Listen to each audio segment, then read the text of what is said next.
దీనికోసం ముందుగా half cup దాకా పచ్చిశనగపప్పు, హాఫ్ కప్పు దాకా కందిపప్పును యాడ్ చేసుకోవాలి. అంటే కందిపప్పు, పచ్చిశనగపప్పు 2 ఈక్వల్ క్వాంటిటీతో యాడ్ చేసుకోవాలి. ఇప్పుడు మంటను లో ఫ్లేమ్లో పెట్టుకొని వీటిని దోరగా ఫ్రై చేసుకోవాలి.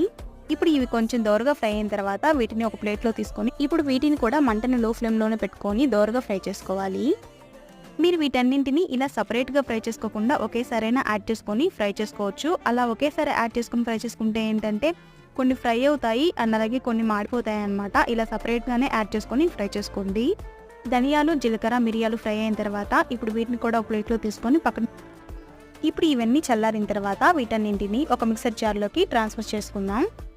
నెక్స్ట్ ఇలా ఫ్రై చేసుకున్నటువంటి వీటన్నింటితో పాటు హాఫ్ టేబుల్ స్పూన్ దాకా పసుపుని యాడ్ చేసుకొని ఫైన్ పౌడర్ లాగా గ్రైండ్ చేసుకోవాలి.